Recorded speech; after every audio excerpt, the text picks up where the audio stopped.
Yes, indeed. It is the Jim and Terry Show without my good friend Jim for a podcast or two before he joins me in the Hobbit Hole studio. Weather permitting. Gotta be the caveat for Jim and Terry's show during the winter. Jim travels to get here. Even though he gets his breakfast and he gets his lunch, he's got to do the driving, and snow gets in the way. So while we wait for the snow to clear, so to speak, and Jim to arrive, a podcast, things that I find interesting. And to start off, how about a little excerpt from a recent interview from Lex Fridman? And if you don't know Lex Fridman, you can look him up on Wikipedia and find out that he is Russian, that his family moved out of Russia with the collapse of the Soviet Union. And I think that is the famous Gorbachev, take down that wall kind of time period. So 1989, something along that line. His parents came and to the United States, lived in the Chicago area, got his PhD on AI, learning to identify behavioral biometrics for active authentication. So he's talking about recognition using AI for identity authentication. Anyway, the rest of it's in the Wikipedia. You can check it out for yourself. I'm not too impressed or thrilled. Anybody who gets a nod from Elon Musk gets me a little, flag goes up. Not to say it's all bad or anything, but this interview is with Zelensky, the president of Ukraine, talking about steps forward to end the conflict. The bias is obvious, and it begins with language. I speak Russian perfectly, of course, and I understand everything you are talking about. However, I can't respond in Russian the entire interview. It's because this is how it is today. I am not making anything up. You can see it all for yourself. You can feel and hear it. Today, there were 73 missile attacks against us, and people were killed. There were over 100 drones today, and this is a daily occurrence. The people who attack us, they speak Russian. They attack people who were only recently told that this was actually in defense of Russian-speaking people. And this is why I respect neither the leader or director of today's Russia, nor the people. That's it. And I don't think that you can just pretend that nothing's happening and give Putin a pass once again for saying that we are one people, that we speak one language, etc. They speak the language of weapons. That is a fact. And we are peaceful people who want to protect themselves and defend their freedom and their human choice. At the beginning of the war, I addressed Russians in Russian. And so the interview kicks off with a debate over language. Fridman, of course, is a fluent Russian speaker and wanted to do the interview with Zelensky in Russian. Zelensky, in my opinion, correctly says no, we're not going to have any of that. Why? His animosity towards his attackers is obvious. Why should we speak Russian? They're the aggressors, they're the ones. And he does remind us of the history that in the beginning of the conflict, he addressed the Russian people in the Russian language. What has happened since then? Over 3 years worth of devastation, annihilation of resort towns, Mariupol, Odessa. The coast has been shattered. Shipping of grain has been blocked by the Russians. Farm fields have been mined.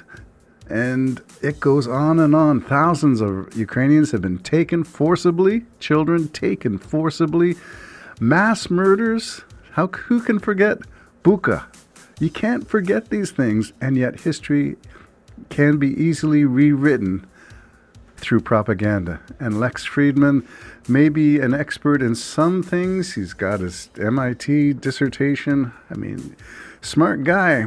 But like Elon Musk, smart in one area of life does not mean it transfers to other areas where you have your own built-in bias, and in this case, it's a pro-Russian orientation. Language was just the beginning of this debate. And well, it's not really even a debate. It seems like Lex Fridman is trying to, I don't know about goad Zelensky, but trying to poke and prod and saying, isn't there a compromise that you can offer up to end this thing?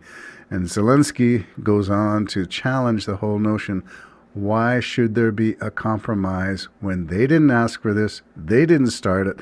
They aren't responsible for the devastation that has taken place. That is all on one side, all on Putin, all on the oligarchs, all on the Russian people.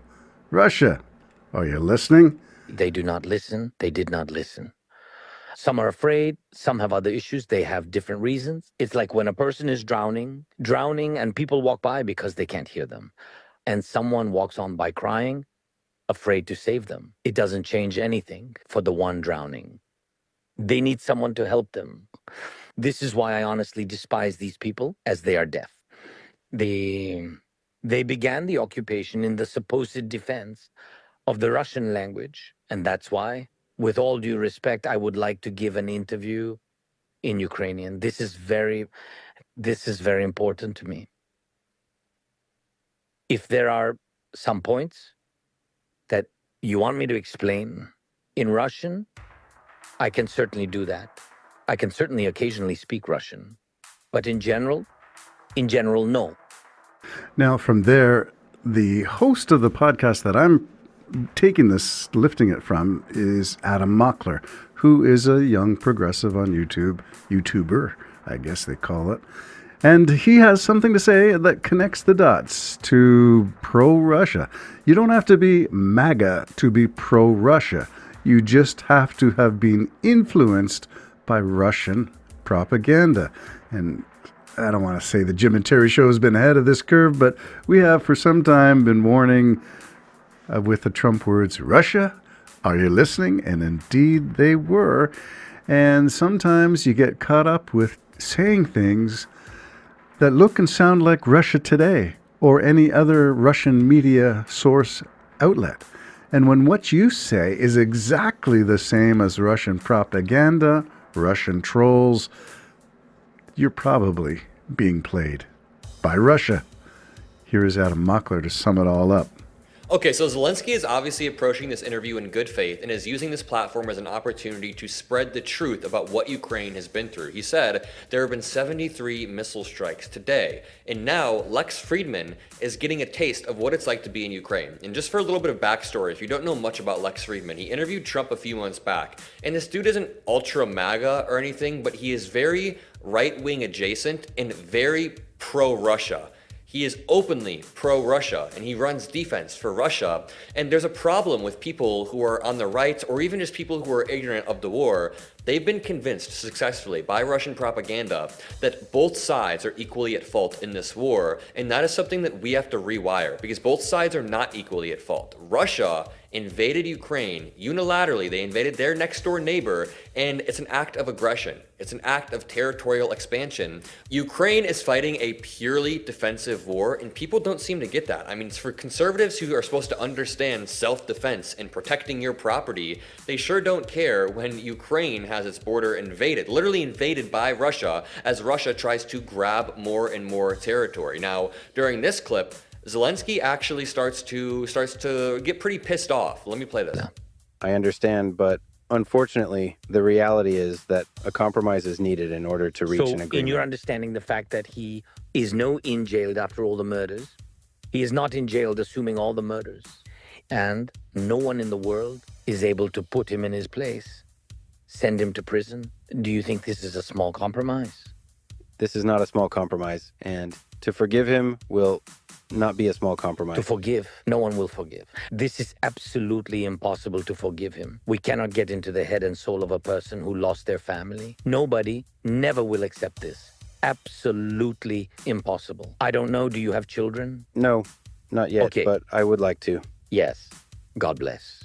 And this is the most important thing in life. And they simply took away the most precious thing from you, will you ask? No, you will go fucking hell and bite their head off. And it will be fair. And of course, Zelensky goes on to kind of up the ante a bit and put the onus back on Lex Fridman to defend Russia's position. And there is no defense of it. There is nothing but Russian empire building. There's nothing but broken treaties. And Zelensky reminds him of the promise of the Bucharest Agreement that said, we will, if Ukraine, this is predating Zelensky, if Ukraine gives up Crimea, then they'll gives up their nukes, then Russia will protect them and NATO will guarantee that they will protect them as well. NATO hasn't stepped in. Russia hasn't protected Ukraine. Instead, it's gone after 4 more provinces or regions. And that expansion is the sole explanation. It is not NATO aggression. It is not NATO expansion. And everybody who advocates for that, really get on the History Channel, read some books, find out. Don't watch somebody who's already reinterpreting history for you.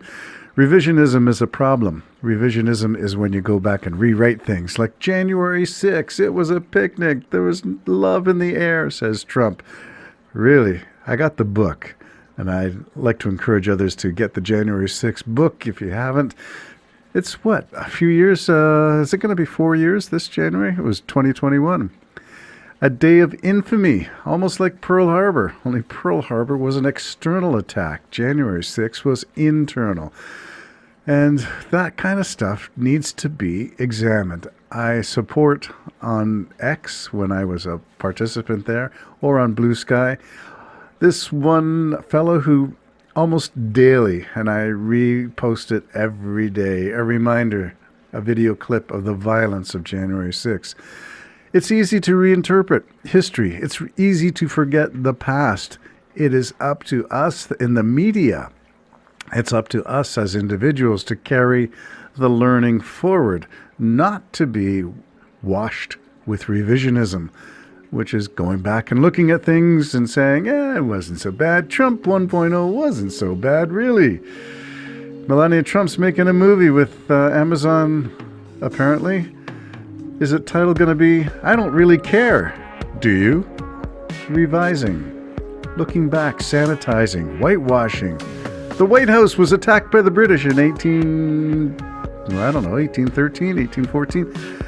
Whitewash. That's how the White House became the White House. Looking back to the past, Zelensky tells it all. Putin is the enemy of the people.